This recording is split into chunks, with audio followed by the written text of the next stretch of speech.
Hello दोस्तों, नमस्कार। एक बार फिर से स्वागत है आपके अपने यूट्यूब चैनल देव जी के ट्रिक्स में। तो दोस्तों, यहाँ पर डेली सुबह 11 बजे यहाँ पर पीईटी का मॉडल पेपर आप लोगों का सोल्व कराया जा रहा है और साथ में स्टैटिक जीके की भी क्लासें हैं, है ना। और दिन में 3-3 मॉडल पेपर भी आपको दिए जाते हैं।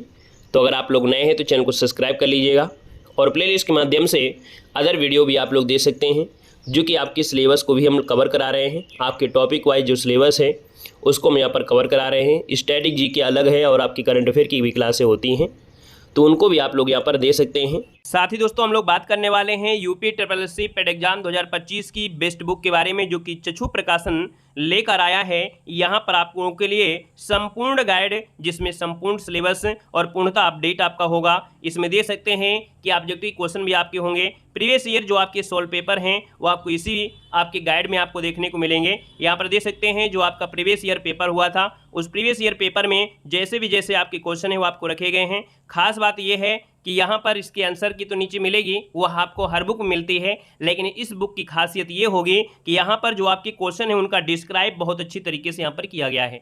यानी एक क्वेश्चन आप पढ़ेंगे और ढेर सारे इसके बारे में जानकारी भी आप लोग प्राप्त करेंगे।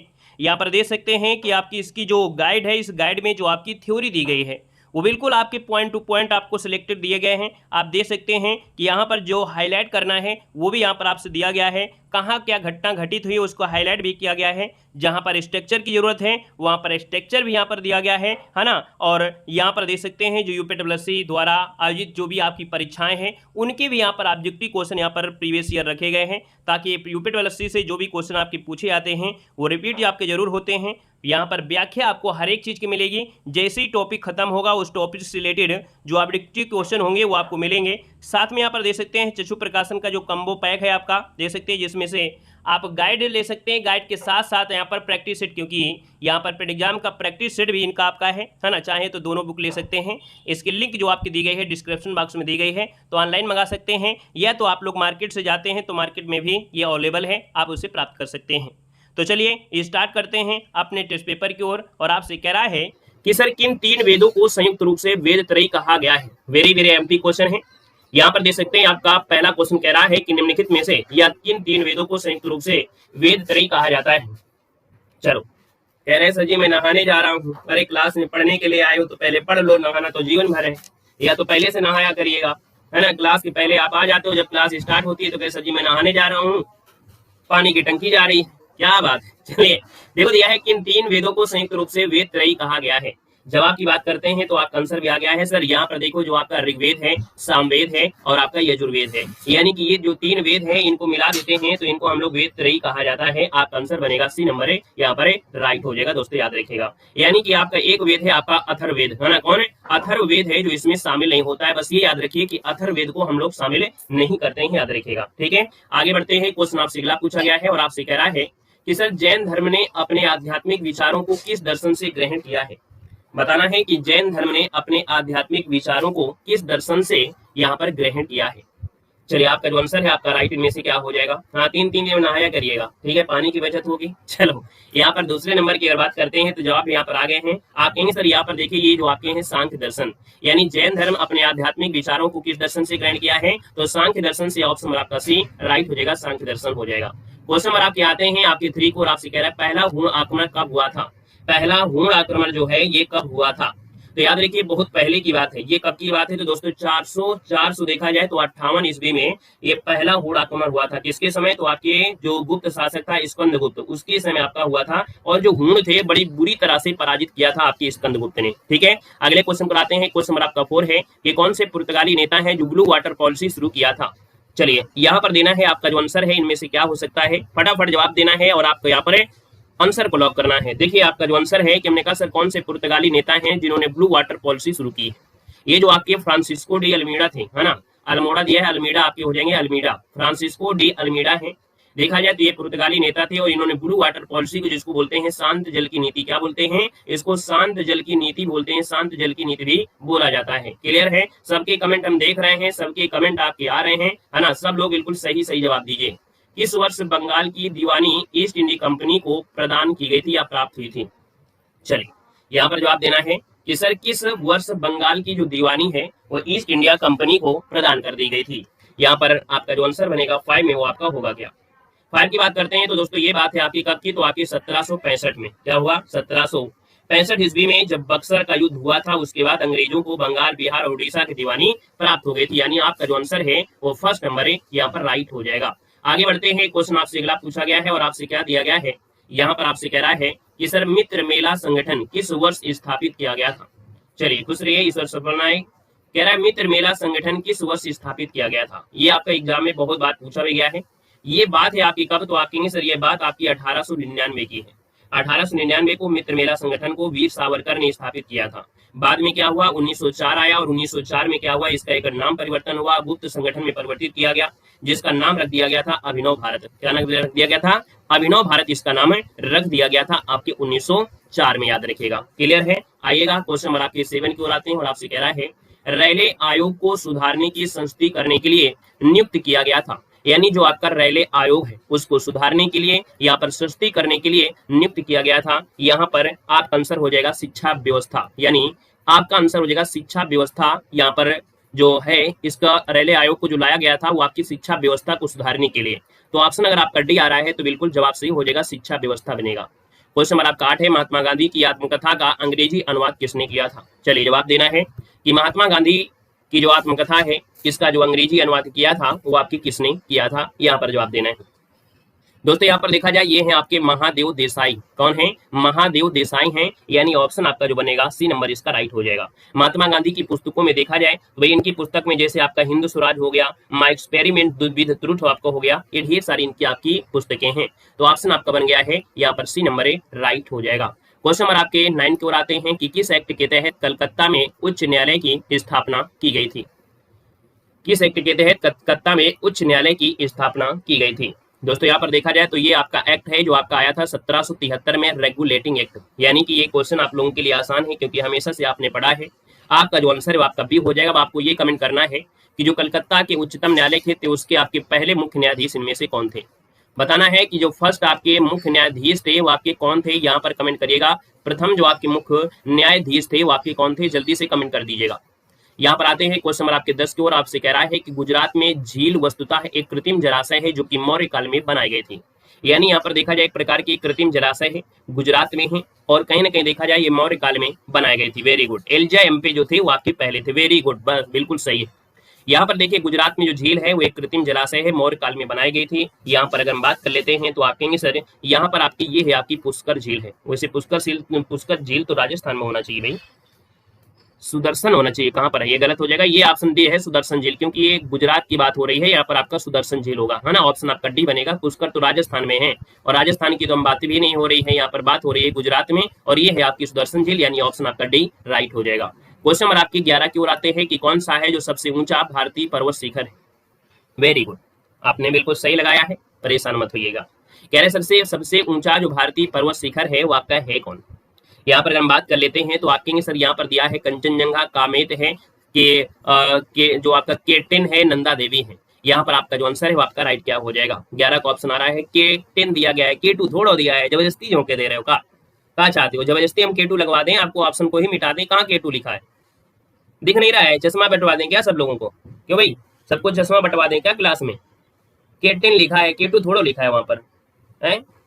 इतना तो पता होना ही चाहिए कि के10 कैसे लिखते हैं, के2 कैसे लिखता है। झोंके चले जा रहे हो हैं, थोड़ा सा स्टाफ मारा करो, नहीं तो चश्मा बंटवा देंगे वही 10 नंबर वाले सब। ठीक है, चलो तो आप कहेंगे सर यहाँ पर आपका आंसर हो जाएगा फर्स्ट नंबर कंचनजंगा। जो आपका है कंचनजंगा, ये जो आपकी है सबसे ऊंची भारत की पर्वत आपका है। यहाँ पर आंसर नंबर आपका फर्स्ट है, राइट हो जाएगा। क्वेश्चन नंबर आपका दिया गया है और आपसे कह रहा है कि सर क्वेश्चन नंबर आपके 12 में कि IFSR 2021 के अनुसार निम्नलिखित किस राज्य में वन क्षेत्र वार में अधिकतम वृद्धि देखने मिली है। अभी हमने आपको अपडेटेड बताया था 2023 में जो आपकी सबसे ज्यादा 1% के हिसाब में है वो आपको देखने को मिला है। यहाँ पर देखा जाए तो आप कहेंगे सर यहाँ पर ऑप्शन में कौन है, तो आप कहेंगे ज्यादा परिवर्तन तो नहीं हुआ है। यहाँ पर इसका जो ऑप्शन है वो आपका आंध्र प्रदेश है, लेकिन वैसे जो आपका है उसमें से आपका जो मिजोरम है वहां पर आपका हुआ है। तो आप लोग यहाँ पर इस क्वेश्चन को अपडेट में हम आपको पढ़ाएंगे, बाकी आपको आंसर यहाँ पर नोट कर लीजिएगा, आपको मिजोरम ऑप्शन के अनुसार। ठीक है ना, तो इस कर लीजिएगा। निम्नलिखित में से कौन सी नदी है गंगा की सहायक नदी नहीं है? 13 नंबर में है और आप कहेंगे सर देखो रामगंगा है, यमुना है, घाघरा है, लेकिन भैया ये भीमा थोड़ो है। भीमा कहाँ की है? भीमा थोड़ो यहाँ की है। तो भैया भीमा नदी दक्षिण भारत में जब जाओगे तो ये कृष्णा नदी की है, किसकी है, तो आपकी कृष्णा नदी की है। ठीक है, आइएगा नेक्स्ट क्वेश्चन नंबर आपकी 14 की ओर आते हैं और आपसे कह रहा है कि सर बांदीपुर राष्ट्रीय उद्यान किस राज्य में है। बांदीपुर जो राष्ट्रीय उद्यान है वो आपके किस राज्य में है। चलिए भोजन करिए आप, हम तो भैया खाना ना पढ़ाने अढ़ाने के बाद ही खा पाते हैं, है ना। आप लोग तो खाते रहिए और पढ़ते रहिए, सुनते रहिए। देखो बांदीपुर जो राष्ट्रीय उद्यान है वो किस राज्य में है, आप कहेंगे 14 नंबर है, 14 का ऑप्शन सी हो जाएगा, ये आपके कर्नाटक में है। बाकी देखा जाए जैसे आपके कर्नाटक में और भी राष्ट्रीय उद्यान आपको मिलेंगे, है ना। तो यहाँ पर जो आंसर है बांदीपुर कर्नाटक, जो आपका हमेशा पूछा जाता है। क्वेश्चन नंबर आपका 15 है, भारत में कितने राज्य और केंद्र शासित प्रदेश है जो उत्तर प्रदेश के साथ सीमावर्ती सीमा बनाते हैं। तो यहाँ पर राज्य के साथ साथ केंद्र शासित प्रदेश दिया है, यानी कि आप कहेंगे सर यहाँ पर 9 ऐसे आपके हैं केंद्र शासित और राज्य जो कि उत्तर प्रदेश के साथ सीमा साझे करते हैं। ऑप्शन आपका सी राइट हो जाएगा। क्लियर है। यहाँ पर आगे बढ़ते हैं, क्वेश्चन नंबर दिया है 16 में, किसी वस्तु पर इको मार्क, है ना, इको मार्क चिन्ह जो दर्शाता है यह उत्पाद को दर्शाता है। यानी इको मार्क हम लोग ये कह देते हैं ये पर्यावरण की दृष्टि से क्या है, अनुकूल है। यानी एक बॉक्स आपका होता है, उस बॉक्स में एक मटका बना होता है ना, और ये जो मटका दर्शाता है इको मार्क, यानी कि ये पर्यावरण की दृष्टि से क्या है, अनुकूल है, यानी पर्यावरण को नुकसान नहीं पहुंचाएगा। आते हैं क्वेश्चन नंबर आपसे अगला दिया है, नाबार्ड का पूरा फुल फॉर्म बताना है। छोटा छोटा दिखेगा लेकिन आपको आंसर पूरा देखना है। कह रहा है सर यहाँ पर नाबार्ड का जो विस्तृत रूप होता है नेशनल एग्रीकल्चर, तो भैया नेशनल एग्रीकल्चर होता है क्या, ये नहीं हो रहा, ये तो नहीं होगा ना। National bank for agriculture, national bank for agriculture and rural development, यानी ऑप्शन आपका बी राइट हो जाएगा। क्वेश्चन नंबर आपके 18 की ओर आते हैं, भारत की पंचवर्षीय योजना प्रणाली को रूस से अपनाया गया था, उस रूसी नेता का नाम क्या है जिसने पहली बार रूस में पंचवर्षीय योजना की दृष्टिकोण को लागू किया था। चलिए यहाँ पर 18 नंबर है और 18 नंबर की बात करते हैं तो दोस्तों याद रखिए इनका नाम है जोसेफ स्टालिन। क्या है, जोसेफ स्टालिन है, एक रूसी नेता थे, इन्होंने पहली बार रूस में पंचवर्षीय योजना यहाँ पर लागू किया। ऑप्शन आपका बी राइट हो जाएगा। क्वेश्चन नंबर आपका 19 दिया गया है, गरीबी को मापने के लिए उपयोग की जाने वाली सामान्य विधि जो कि आय का उपभोग के स्तर पर आधारित होती हो क्या कहलाती है। इकोनॉमिक्स से आपसे क्वेश्चन दिया गया है और आप देख सकते हैं 19 नंबर में कि हमने कहा सर ये आपकी होती है आय रेखा, यानी गरीबी को मापने के लिए उपयोग की जाने वाली सामान्य विधि जो कि आय का उपभोग के आधारित, आय के उपभोग के आधारित आती है, इसको आय रेखा कहते हैं। यहाँ पर देखा जाए 19 नंबर में आपको बी इसका राइट हो जाएगा। ठीक है, आइएगा क्वेश्चन नंबर आपसे अगला पूछा गया है, कह रहा है सर हरित क्रांति आंदोलन कब से कब तक आपका चला था। चलो हरित क्रांति आंदोलन ये कब से कब आपका चला था ये आपको बताना है।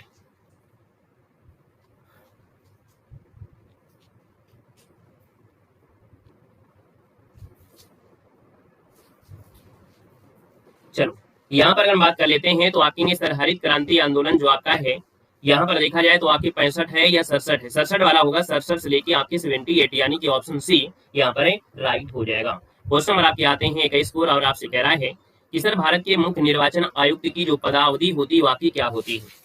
बताइए भारत के जो मुख्य निर्वाचन आयुक्त की पदावधि है वो आपकी क्या होती है। यहाँ पर देखा जाए तो आपकी सर 6 वर्ष होती है या आपकी 65 वर्ष, जो भी आपके पहले मिल जाए वही आपका आंसर राइट हो जाएगा, यानी 6 वर्ष या 65 वर्ष, यानी ऑप्शन आपका सी राइट हो जाएगा। क्वेश्चन नंबर आपका 22 है, डॉक्टर भीमराव अम्बेडकर ने निम्नलिखित में से मौलिक अधिकारों में से किसे संविधान का हृदय एवं आत्मा कहा था। यहाँ पर देखा जाए तो आप कहेंगे सर ये जो संवैधानिक उपचारों का अधिकार है, यानी कि आर्टिकल नंबर जो आपका 32 है, इनको भीमराव अम्बेडकर जी ने यहाँ पर संविधान का हृदय और आत्मा कहा, यानी ऑप्शन आपका डी राइट हो जाएगा। क्वेश्चन नंबर आपका 23 है और आपसे कह रहा है भारतीय संविधान के कौन से अनुच्छेद में जिला योजना समिति का गठन होता है। जिला योजना समिति का गठन होता है, जिला योजना जो समिति है और इसका जो गठन मिलेगा वो आपके 243 के जेड के तहत मिलेगा, यानी कि ऑप्शन नंबर आपका जो दिया है फर्स्ट नंबर राइट हो जाएगा। ठीक है, तो इसका आंसर आपका मिलेगा जो कि आपका फर्स्ट हो जाएगा। अगला क्वेश्चन आपसे दिया गया है, सूची कह सकते हैं फर्स्ट को सेकंड से सुमेलित करना है। राज्य दिया है और राज्यसभा में सीटों का प्रतिनिधित्व कितना है। देखिए जब हम बात करते हैं राजस्थान की तो राजस्थान में 10 सीटें आपकी हैं। अगर हम बात करते हैं गुजरात में तो गुजरात में 11 सीटें आपकी हैं। कर्नाटक की जब बात करते हैं तो कर्नाटक में आपकी 12 सीटें होंगी। पंजाब की बात करते हैं तो पंजाब में आपकी 7 सीटें हैं। अगर हम आपकी यूपी की बात कर ले तो यूपी में आप जानते हैं कितनी सीटें हैं, आपकी 31 सीटें हैं। अगर हम आपसे बिहार की बात कर लेते हैं तो बिहार भी जब साथ में, तो बिहार को भी नोट कर लीजिएगा, बिहार में आपकी 16 सीटें राज्यसभा से हैं। वहीं पर एमपी की बात कर ले तो एमपी में जो आपकी हैं वो आपकी 11 सीटें हैं। ये ऐसे राज्य हैं जहां से आपकी क्वेश्चन बन जाते हैं। ठीक है, स्क्रीनशॉट ले सकते हैं। आएगा क्वेश्चन नंबर आपके 25 को और आपसे कह रहा है कि भारत में राष्ट्रीय आपातकाल की घोषणा करने का जो अधिकार है ना, के आधार पर कौन सा सही नहीं है। यानी कि राष्ट्रीय आपातकाल की जो घोषणा की जाती है उनमें से किस स्थिति में की जाती है। यहाँ पर देखा जाए पहला ऑप्शन आपका युद्ध के समय, आपका दिया है बाह्य आक्रमण के समय आंतरिक अशांति को खतरा होता है और सशस्त्र विद्रोह यहाँ पर ये होगा। लेकिन ऑप्शन जो आपका सी दिया गया है इसके तहत राष्ट्रीय आपातकाल की घोषणा, ये आपका नहीं है। ऑप्शन आपका सी राइट हो जाएगा। क्वेश्चन नंबर आपके आते हैं 26 को, आपसे कह रहा है, गलती मत करिएगा, आपके कमेंट को हम देख भी रहे हैं, है ना, डी लगा रहे हो। देखो दिया है लैक्टोमीटर यानी दूध के नमूने की शुद्धता नापने के लिए। यहाँ पर हाइड्रोमीटर जो कि तरल पदार्थों की घनत्व को मापने के लिए किया जाता है। ये जो आपके हैं किस सिद्धांत पर कार्य करते हैं, यानी जो आपका हाइड्रोमीटर है, इलेक्ट्रोमीटर है, ये कौन से सिद्धांत पर कार्य करते हैं, आपसे कह रहा है। यहाँ पर बहुत आईएमपी क्वेश्चन है और दोस्तों याद रखिएगा जिसका जवाब आ रहा है तुक्का मार के यहाँ पर ये नंबर, उसका जवाब बिल्कुल सही हो जाएगा। ये आर्किमिडीज के सिद्धांत पर कार्य करता है। यानी आर्किमिडीज कहते हैं कि जब कोई वस्तु किसी द्रव में पूर्ण या आंशिक रूप से डुबोई जाती है तो उसके भार में आभासी कमी होती है और यह आभासी कमी ही वस्तु द्वारा हटाए गए द्रव के भार के बराबर होती है। यदि शुद्ध दूध होता तो लैक्टोमीटर पर तैरता रहता। याद रखिएगा, अगर शुद्ध दूध होगा तो वो लैक्टोमीटर पर तैरेगा, अन्यथा वह उसमें डूब जाएगा। इस बात को याद रखना है, ठीक है ना। अगर शुद्ध दूध होगा तो लैक्टोमीटर में वो तैरता रहेगा और अगर उसमें पानी मिश्रण है तो वो नीचे डूब जाएगा। ठीक है, आएगा क्वेश्चन नंबर आपसे अगला पूछा गया है 27 में कि जमीन के ऊपर एक बिंदु पर किसी वस्तु की गुरुत्वीय स्थिति ऊर्जा को किए गए कार्यों के रूप में परिभाषित किया जाता है। यानी कि हम आपसे ये कह सकते हैं कि जब कोई जमीन के ऊपर कोई बिंदु है ना, वो पर्वत हो सकता है, कुछ भी हो सकता है, तो उसमें गुरुत्वीय स्थिति ऊर्जा को किए गए कार्यों के रूप में परिभाषित करते हैं। यहाँ पर देखिए साइंस से क्वेश्चन है और इसका आंसर है कि इसके गुरुत्वाकर्षण के विपरीत जमीन से उस बिंदु पर उठाने पर होता है। यानी जो आपका जी काम तब करेगा जब वो दूरी होगा। यानी कोई बॉल आप जब ऊपर फेंकोगे तब वो नीचे आएगी। ऐसा नहीं है कि वहां पर रखी हुई गेंद है उसमें जी लगेगा। यहाँ पर जब कोई वस्तु ऊपर फेंकोगे तभी वो कहीं ना कहीं गुरुत्व जो स्थिति ऊर्जा है, गुरुत्वीय त्वरण है या गुरुत्वाकर्षण आपके नीचे को आएगा, है ना। तो आपका जो आंसर है यहाँ पर आपका डी राइट हो जाएगा। क्लियर है। यहाँ पर आगे बढ़ते हैं। क्वेश्चन आपसे दिया गया है कि क्लोरीन की जो विरंजन क्रिया है वो किस अभिक्रिया के कारण होती है। क्लोरीन की विरंजन क्रिया है वो किस अभिक्रिया के कारण होती है। देखिए 28 नंबर है, 28 की बात करते हैं तो ऑप्शन डी इसका राइट हो जाएगा, ऑक्सीकरण होता है। यानी क्लोरीन में जो किया जाता है विरंजन क्रिया, इसमें किस अभिक्रिया द्वारा, तो आपकी ऑक्सीकरण होता है। ऑक्सीकरण में क्या होता है, एक लेयर होती है वो आपकी हटती है, यानी जैसे जंग लगता है ना। और भैया हम तो ज्यादा जानते नहीं है क्योंकि भाई यादव लोग जो होते हैं, यादव लोगों के पास है ना भैंस होती है और भैंसें होती हैं, दूध वगैरह का काम ज्यादा होता है। तो भाई हमसे ज्यादा तो वो नहीं जानते, मतलब उनसे ज्यादा तो हम नहीं जानते हैं। बाकी अगर हम बात करें लैक्टोमीटर को तो लैक्टोमीटर के बारे में तो जानते हैं, ठीक है ना। बाकी उन लोगों से ज्यादा नहीं जान पाएंगे, ठीक है। यहाँ पर देखो दिया गया है 29 नंबर में, टार्टरिक अम्ल में नहीं पाया जाता है। टार्टरिक अम्ल में नहीं पाया जाता है, तो देखो टार्टरिक अम्ल में नहीं पाया जाता, यानी कि जो टार्टरिक अम्ल है ना, वो आपके इमली में मिलेगा, कच्चा आम मिलेगा, अंगूर मिलेगा, लेकिन पालक में नहीं मिलेगा, ठीक है ना। तो आप कहेंगे सर इसका आंसर डी, इसका राइट हो जाएगा, पालक में नहीं हो जाएगा, ठीक है ना। आगे बढ़िएगा। क्वेश्चन नंबर आपका दिया है 30 नंबर में, कौन सा अंग है वसा को तोड़कर कोलेस्ट्रॉल बनाता है। चलो कौन सा अंग है वसा को तोड़कर कोलेस्ट्रॉल बनाता है। यहाँ पर जो आंसर है वो राइट इनमें से क्या हो जाएगा। तो देखिए यहाँ पर ये जो आपका यकृत होता है, यानी जो यकृत है, जिगर है, ये क्या करता है आपके कोलेस्ट्रॉल का निर्माण करता है, यानी वसा को तोड़ देता है ना। यानी कि जो तली हुई चीजें होती हैं, क्या होती हैं, तली हुई चीजें होती हैं, उनको पचाने का कार्य जो करता है ना, वो यकृत ही करता है। तभी कहते हैं बहुत ज्यादा तली हुई चीजें ना खाया करो, है ना। भाई कहाँ तक तोड़ता रहेगा, कोई जेसीबी थोड़ो है कि आपका ये जो यकृत है, जिगर है, ये कोई जेसीबी थोड़ा है कि सारा दिन वो तोड़ता ही रहेगा, बेचारा कहाँ तक वो तोड़े। तो इसलिए कहते हैं लिमिट में तेल वाली चीजें खाया करें, है ना, क्योंकि यही बेचारा आपका यकृत है जो आपकी कम से कम 100 बीमारियों को ये कवर कर देता है, जो आपका लीवर होता है, ठीक है ना। क्लियर है। यहाँ पर आगे बढ़ते हैं। क्वेश्चन दिया गया है जयशंकर प्रसाद जी की पहली कहानी आपकी कौन सी थी। बताइएगा कि जयशंकर प्रसाद जी की पहली कहानी जो आपकी थी इनमें से कौन थी। यहाँ पर देखा जाए तो जयशंकर प्रसाद की पहली कहानी ये ग्राम थी, अपने गांव से स्टार्ट होती है, यानी ऑप्शन सी हो जाएगा, ग्राम हो जाएगा।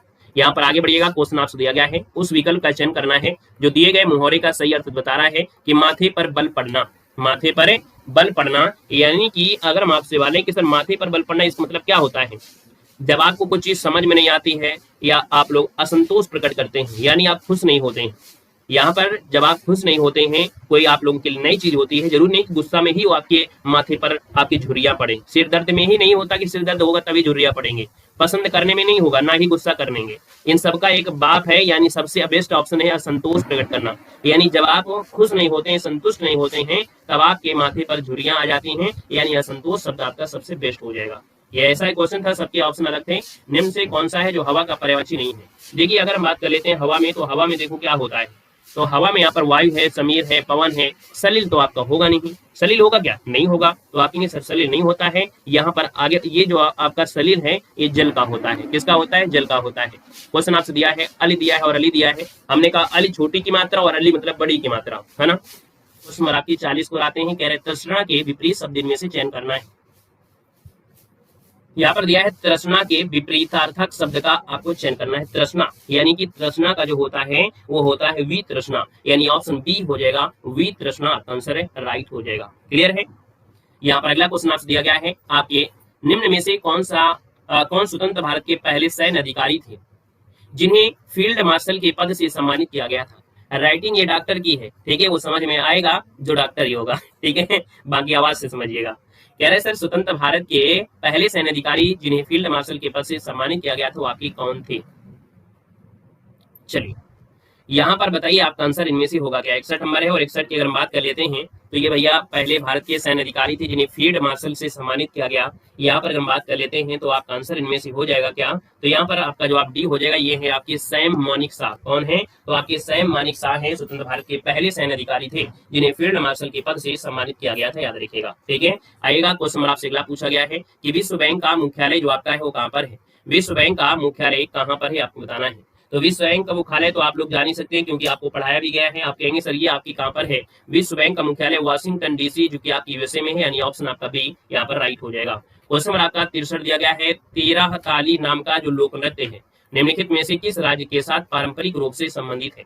यहाँ पर 63 नंबर है। तो दोस्तों याद रखिए 13 ताली है आपके राजस्थान का है। कहाँ का है? आपके राजस्थान का है। यहाँ पे जो ऑप्शन है वो आपका बी राइट हो जाएगा। क्वेश्चन नंबर आपका दिया है, लिंसडाउन जो पर्वतीय नगर है वो आपकी कहाँ पर है? लिंसडाउन जो पर्वतीय नगर है वो आपकी कहाँ पर है? 64 का ऑप्शन देना है।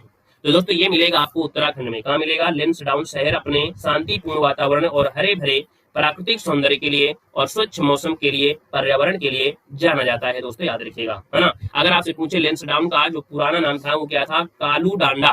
कालू डांडा के नाम से इसको जानते थे, ठीक है। आएगा नेक्स्ट क्वेश्चन को, और क्वेश्चन आपसे दिया गया है, कह रहा है सर जी विश्व पर्यावरण संरक्षण दिवस कब मनाते हैं?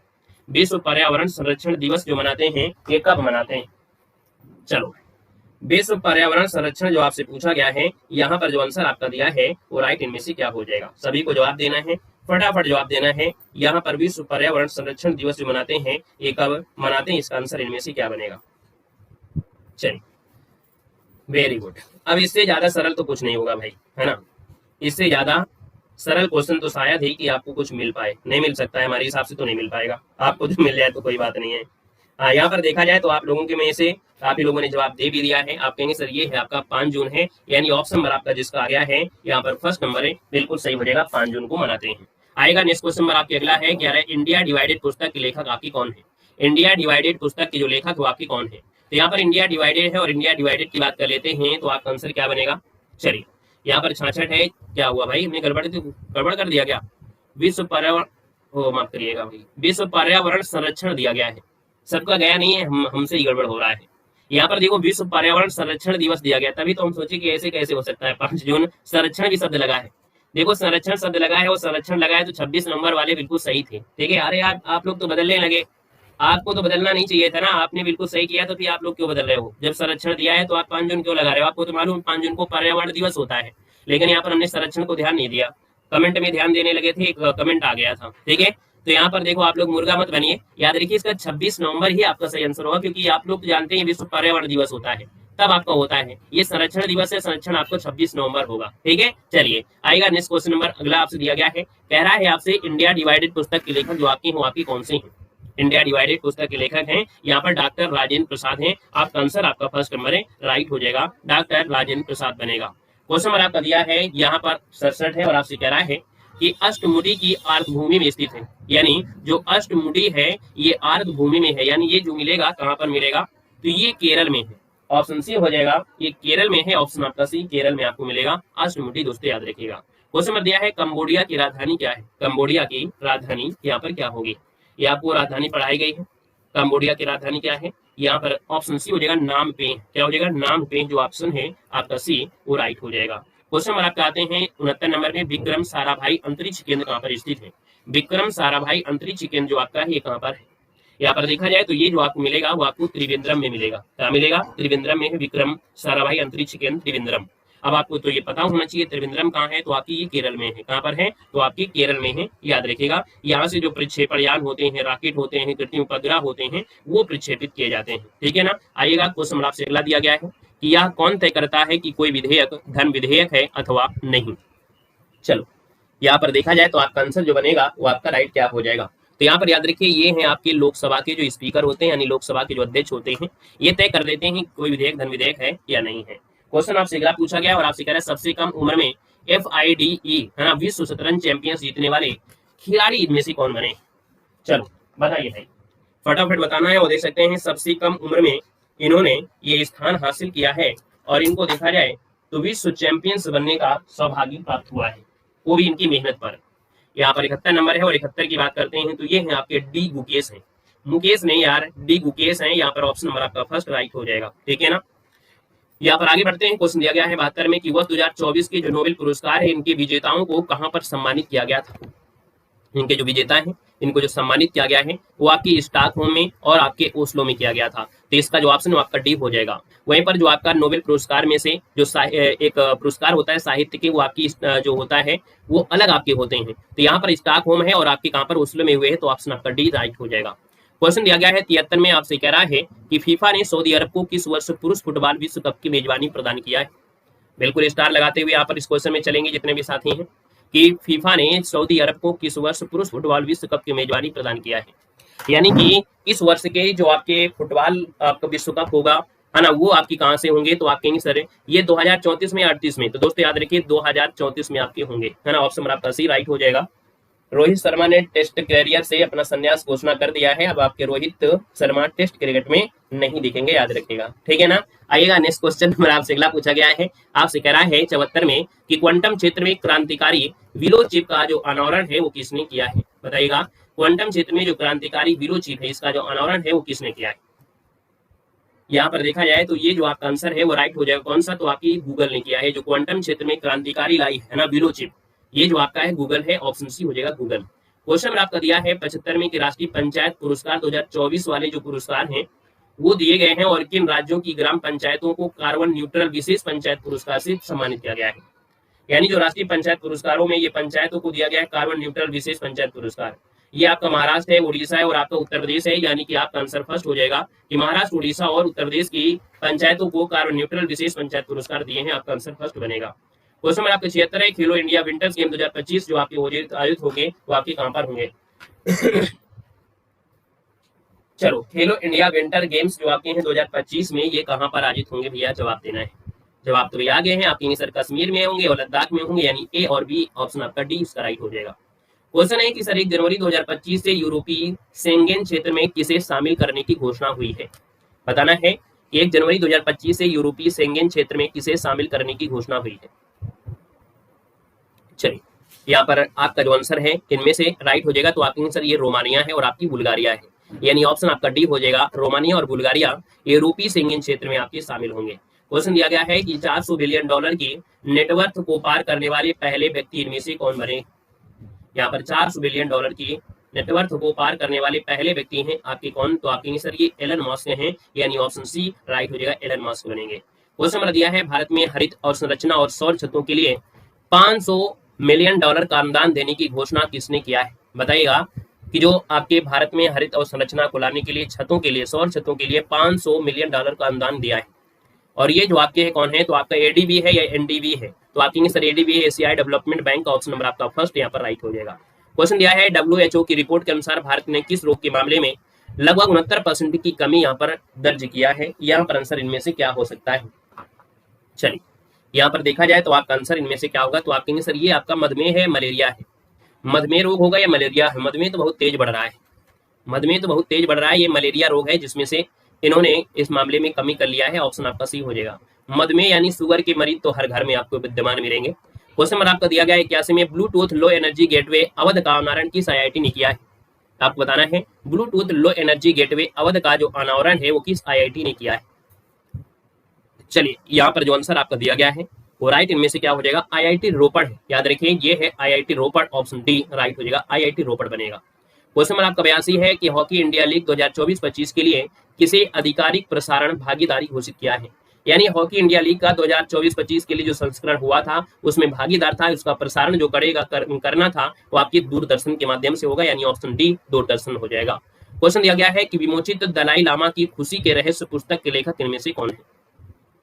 दलाई लामा की खुशी के रहस्य ये पुस्तक है और इसका जो विमोचन किया है वो किसने किया है।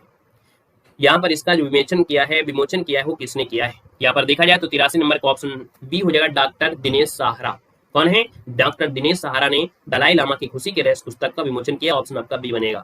क्वेश्चन नंबर आपका दिया गया है 84 में भारत को दिए गए सर्वाधिक पसंदीदा राष्ट्र के दर्जे को किस देश ने निलंबित कर दिया है।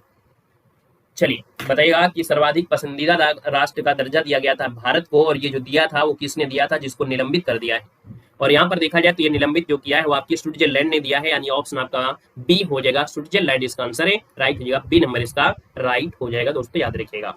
आते हैं नेक्स्ट पॉइंट में। नेक्स्ट पॉइंट जो आपका है, जो कि हमने आपको बताया है कि हमारे डेली की क्लास में आपको जुड़ना है, और डेली की क्लास में आपको स्पेशल डोज हम आपको जो थ्योरी माध्यम से है वो हम आपको यहाँ पर मात्र 5 मिनट में उसका रिवीजन भी कराते हैं। धीरे धीरे करके ये टॉपिक आपके कंप्लीट होंगे। यहाँ पर आज हमारे जो टॉपिक में होंगे वो हम भारत की झीलों को पढ़ेंगे, एक साथ पढ़ेंगे, है ना। यानी कि आप देख सकते हैं भारत की झीलों में सबसे पहले हम जम्मू कश्मीर में आते हैं। जम्मू कश्मीर में देखिएगा जैसे आपकी डल झील है, बुलर झील है, नागिन झील है, मानसबल झील है, कौसरनाग झील है, शेषनाग झील है और तरसत झील है। यानी नाग वाली जो भी आपकी झीलें मिलेंगी वो आपकी जम्मू कश्मीर में मिलेंगी। वहीं पर देखा जाए तो आपके हिमाचल प्रदेश में आपकी सूरज ताल आपकी है, जो आपकी हिमाचल प्रदेश में है, ठीक है। यहीं पर देखा जाए तो आपके एक उत्तराखंड में देखिए तो आपके सात ताल, भीम ताल, नैनीताल, खुरपा ताल, देवताल, यानी ताल वाली जितनी भी आपकी झीलें होंगी वो आपकी उत्तराखंड में मिलेंगे। वहीं पर देखा जाए तो आपकी सिक्किम में जो आपकी झील है वो आपकी गुरु डोंगमर झील और ये आपकी चोलामू झील है। चोलामू झील भी आपसे पूछी जाती है। यहाँ पर देखा जाए बिहार में एक झील है आपकी, कांवर झील है आपकी, बिहार में है। हरियाणा की बात करते हैं तो हरियाणा में देख सकते हैं दमदमा झील है। कौन है? दमदमा झील हो जाएगी। वहीं पर राजस्थान में लाइक से भी करते चलिएगा, है ना। तब तक आप लोग देखते रहिए, अब आपको कमेंट नहीं करना है, बस आपको सुनना है। देखो सांभर झील जो खारे पानी की झील है, राजसमंद झील, पिछौला झील, जयसमंद झील, नक्की झील, डिंडवाना झील और फतेह सागर झील, ये झीलें आपके राजस्थान में है, जिसमें से आपकी सांभर झील आपकी खारे पानी की झील है, आपको याद रखना है। वहीं पर आते हैं आपकी मणिपुर में जो आपकी लोकटक झील है, ये आपकी पूर्वोत्तर भारत की सबसे मीठे पानी की झील है, पूर्वोत्तर भारत की। मिजोरम में तामदिल झील है, उड़ीसा में चिल्का झील है जो कि आपकी तटीय झील है, यानी लैगून झील के अगर नाम से पूछे कि लैगून झीलों में सबसे बड़ी झील कौन है तो आपकी चिल्का झील आपकी उड़ीसा में है। तेलंगाना में दोस्तों हुसैन सागर झील है, याद रखिए तेलंगाना में हुसैन सागर, वही आपकी आंध्र प्रदेश भी कह देते हैं, है ना। देखो आपकी पुलकट झील देखा जाए तो आपकी पुलकट झील आपके तमिलनाडु में आपको मिलना है, यहाँ पर आंध्र प्रदेश है। याद रखिए 60% भाग आपकी जो आपके है तमिलनाडु में है, लगभग 40% आंध्र प्रदेश है, तो इसलिए आपको इसको तमिलनाडु लगाना है। यहाँ पर दिया है आपके जैसे दिया है महाराष्ट्र में आपकी लोनार झील है, और ये आपकी ज्वालामुखी से, किसे तो आपके ज्वालामुखी से निर्मित आपकी झील है, या इसे क्रेटर झील भी कहते हैं।